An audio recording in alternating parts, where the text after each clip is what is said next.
All right, Mr. Winston, tell me what you came in to see me for, how you're doing, and then what treatment options I gave you. Well, I was referred to you by your associate, Dr.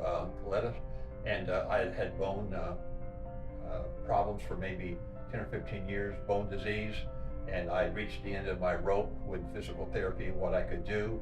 It was so bad I could hardly lift a fork. I was eating with my left hand, so I came to see you. You thought that I might be a good candidate for surgery because I was reasonably athletic. The surgery happened on August 15th. Post-surgery, 3 weeks were rough with the sling, but once I started physical therapy, I felt a lot better. Physical therapy in this building on the third floor was what I would recommend to anyone. The doctors close by and the people down there are very professional, and I'm probably 6 months post-surgery. From 3 weeks after surgery, I had no pain whatsoever.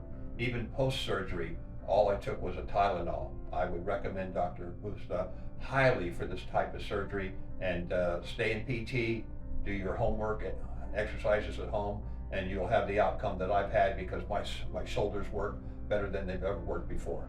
And you had a total shoulder replacement. I had a total shoulder replacement, what I call the ball and socket. Yep. And then can you stand up and show us what the range of motion's like? I'll certainly be happy to. So, range of motion, golf swing. Yep. I can fly. And then coming straight up. Straight up, And out, hands behind your up, head. behind head, behind back. Nice.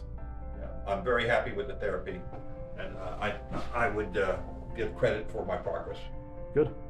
All right, thank you. You're welcome.